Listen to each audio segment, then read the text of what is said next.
What an honor and what a pleasure and what a dream come true. My honor and my pleasure. Introducing my dear friend, my dear colleague, and I feel like my dear brother, Rabbi Ephraim Vashovsky, who is a legendary leader of the Russian Jewish community here in America. As once Raphael Cohen, one of the biggest rabbis here in America, said to us, you are writing the book. So I'm telling you, Rabbi Ephraim, that you are writing the book of the Jewish history. You are writing the book. I'm happy to be part of your book. Okay, we are writing it together, but you're definitely writing your own book. And of course, in a few words of brief introduction to who you are and introducing the program that's going to be tonight at 9:30. And I'm going to post the link for those people who want to join on a more private setting. I do want to mention that you are a Russian-born or Soviet Union-born, Kishinev-born child, a teenager who immigrated to this country. And then your life and your life story is a life story of the entire generation of immigrants or even children of immigrants that emerged as spiritual and business and organizational leaders. So first of all, share a few words about yourself. Share a few words about myself. Okay. My name is Ephraim Vashovsky. I came to America in 79, beginning of 79. And I guess in the beginning, for just a little bit, went to public school, then went to camp, went to Jewish school, and afterwards went to college, graduated college, met you, and my career changed. My life changed as a result of that. Then I decided to dedicate my life to bring back and to teach and to try to inspire. And after that, went to the business world. And thank God I don't want to say the word successful because, I'm not going to pat myself in the back, but I enjoy the business world and I enjoy the spiritual world as well. I know some of your stories, some of your secrets, but I wanted to ask you, first of all, we live in very scary and I would say surrealistic, something which is beyond belief, unbelievable times. We live in unbelievable times now. We together see each other in our shul, in our synagogue, and we see each other now from a distance with a mask. Like who could have even think about? And we stayed here for over 2 months in isolation. And as we were about to emerge to light, we actually emerged to riots and looting and horrible, scary things. And I think our community is scared. Scared of what? Scared of crimes committed against them. So what is your message to all those people who are watching you right now? We definitely live in a very, very interesting, to say the least, times. I went yesterday to Manhattan and I was driving by Fifth Avenue, Madison Avenue, Park Avenue. It looks like a war zone. Who would have ever thought and pictured that things that would be going on the way it's going on? And the truth is that, yes, it's scary. And the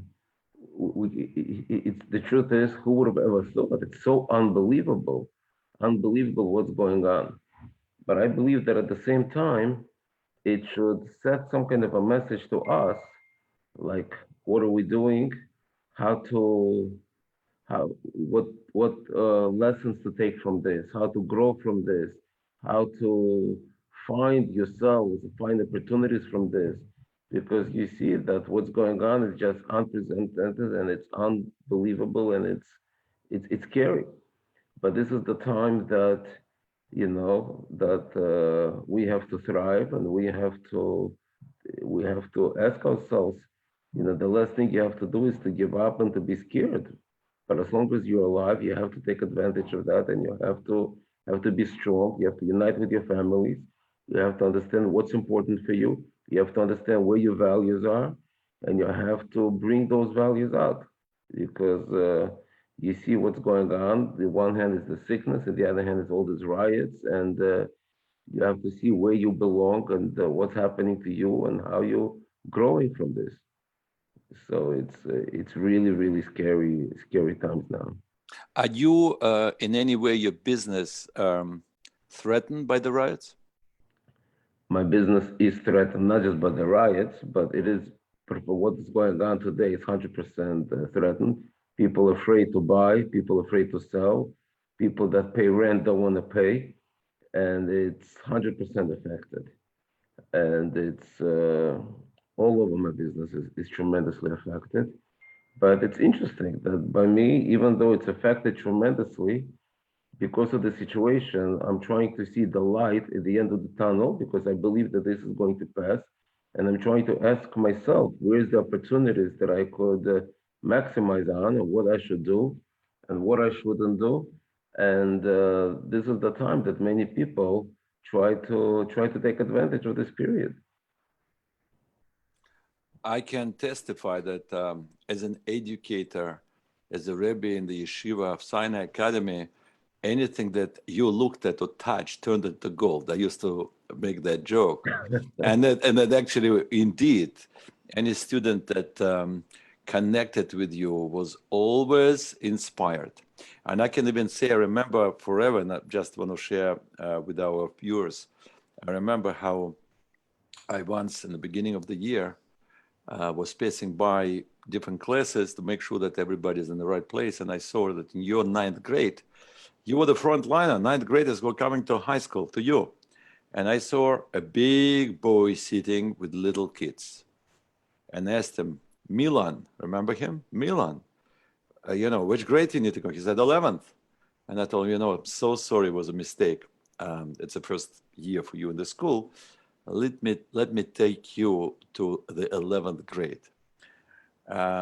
Well, we could, technically allow some Jewish studies being by one rabbi and secular studies by another, but I was walking with him in the hallway, right, the hallway of the Sinai Academy. You remember this hallway? I remember this hallway, and I was walking with him, one door, second door. As I was about to put him in 11th grade, he suddenly turns to me and says, "Can I please go back to that rabbi?" And I was so surprised. Why? Because it's so, I thought, humiliating for a big boy, 11th grade, to sit with 9th graders. And he told me, I really love this rabbi. Can you imagine? Just in few moments, he connected with you. And I think 20 years later, he's still connected with you. I think it's it's nice, obviously, and I know the boy. However, I think the connection comes that people feel the real you. People feel when somebody has or somebody teaches, people see who he really is because the only thing that the person has to offer is offering himself, and he's bringing out whether it's through Torah, through business, or through anything else. And I think to the degree that you connected with yourself and you mean it and you're sincere about it and you're real. So when you talk to other people, the realness comes out. And if you care about yourself and you care about them, the real you comes out towards them and people want to be attached. I think this works in the family life that many people are so busy with what's going on in the world that very little they give to the family. And I believe that a lot of things that happened just now with quarantine and being a lockdown and even a curfew, even forcing a curfew, that a person has a chance by force, but take advantage of it to stay home, to stay with your family, to express how much that you're usually so busy with and you're really working for your family, to express what you really feel about them, what you really think about them, even if it means getting on the floor and playing with your children or telling your wife that maybe I took advantage and I wasn't home when I was supposed to be home, and tell her how much each one spouse means to each other. I think it's a tremendous, in one hand, opportunity just to be home and express your inner feelings and talk. That so unfortunately today we're so busy with the technology and this and that. So even though a person could be in quarantine, but he could be so busy with the internet, with the this, with the that, and so on and so forth, and there's no one could limit us from that except you yourself, and say to yourself that now this is the time that you want to spend with your family, you want to share certain thoughts, you want to share certain feelings.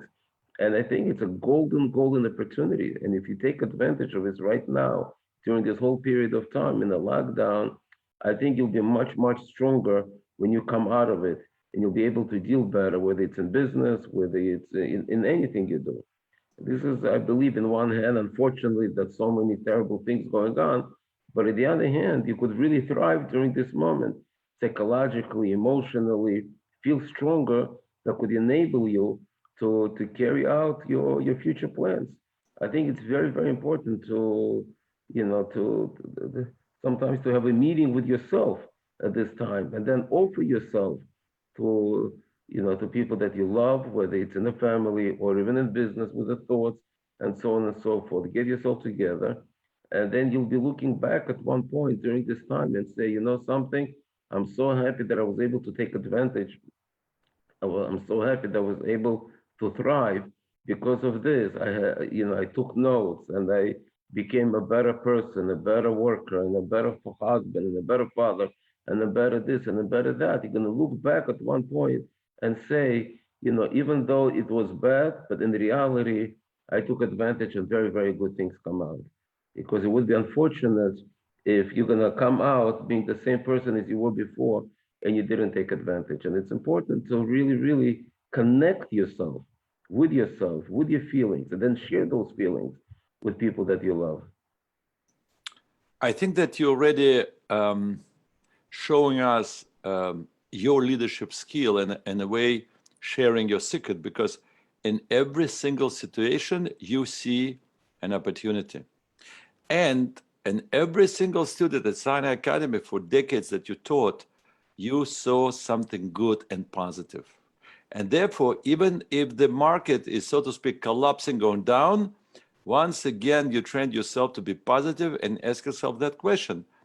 What are the opportunities that this crisis presents? Am I right? 100%. I always say that it's better always to see the light, to believe in the light, to be positive, even if you make a mistake ultimately because of your optimism, because you're positive. It's much better this way than to be negative and to be right, and therefore to rule out everything. Because the world, the life offers unbelievable amount of opportunities. We just have to tap on it. And sometimes we're afraid, and sometimes we're scared, and sometimes we ourselves are not stable. And therefore it prevents us from seeing the real light. And I believe, again, like I said before, that this is the time that we have to connect to ourselves and believe in the light and see the light and say to ourselves, yes, there'll come a time, hopefully very soon, this whole corona will be over with, and this whole lockdown will be over with, and we'll go back to face the world. And we're going to say to ourselves, are we stronger today? Do we take the advantage of the moment? Can we maximize on the opportunities that we had then and apply it today, and so on and so forth? And that's really the time to start to say to yourself, what are you doing every single day? How are you maximizing on this period of time, even though it's bad and even though it's scary? But we got to believe that it's all temporary. All these riots are going to stop, and all this sickness is going to go away, and we're going to hopefully stay behind and with our families and say to ourselves, we are stronger and better. I agree, but I think that you do more than that. Not only that you think that we need to stay still and not to give in and be positive and look for the positivity. I think with your positivity, you create opportunities. You turn around people, students, or most likely even business partners or people that work with you. So your attitude creates something new, some new value. But again, that is my impression. I wanted to ask you, simply moving forward, you're going to be speaking tonight. I know that 9:30 you're going to have your class. This class will not be presented on Facebook. It will be only on Zoom. Anybody can join the link? Yes, anybody with pleasure would love to see people, get to know people, So we and can develop the relationships with people. And hopefully, this could be our weekly get routine, our together. weekly thing, get together. And if anybody has questions, obviously, I welcome the questions and I welcome it could lead into communication, not just a monologue, it could be a dialogue. And what will be the topic tonight? What will be a topic tonight? Okay, I think the topic should be how to succeed in this period of time that we're in today, how to be able to see the light and how to be able to tap to the light and take advantage of it. And you combine your business experience, your life experience, and your Torah wisdom. How do you combine all those? Well, I believe that it's not two separate things. I believe that the Torah gives us the values and gives us ability to see the light, to see the positive that you could apply those lessons in business, and I think it could only strengthen you, and as a result, you could thrive. I know a lot of people that are extremely successful. There are also very people that value the Torah very much, very observant people, and to me, they're tremendous role models. And I think if you combine the two, and then you could be able to take it to the next step. I don't think it's a separate things. I'm the same person in the street.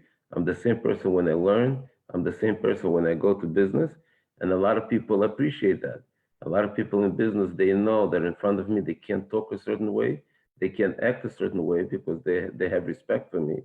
And some of them even want to partner up with me, no matter that I am the way I am, and it's I believe that the Torah only helps, enhances, and helps you in business.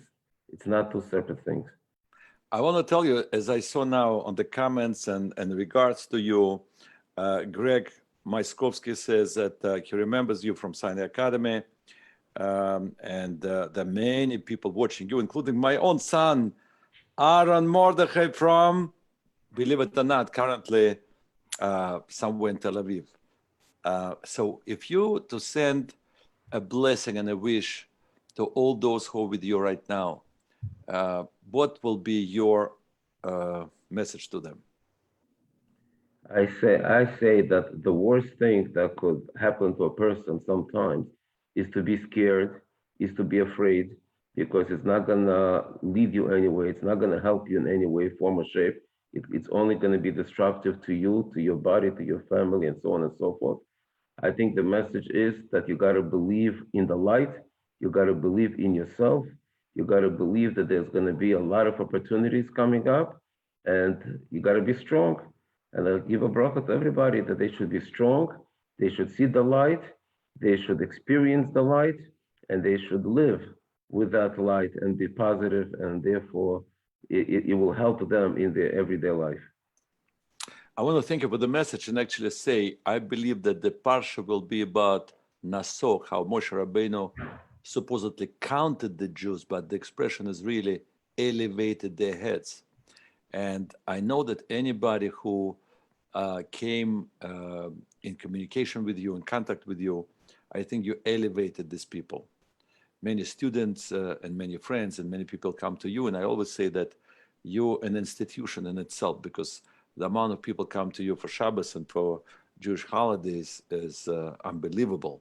So you are, and your hospitality and your warmth and source of inspiration, a leader of our community. We'll say Avram Avinu. So may Hashem give you the strength and the bracha to do all the wonderful things that you do and empower and inspire many people around you. And special bracha to every single member of your family.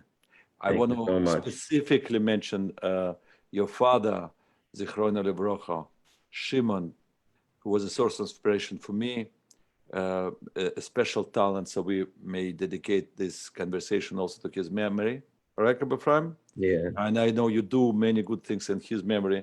We want to wish a special gesund and stark a blessing of health to your mother.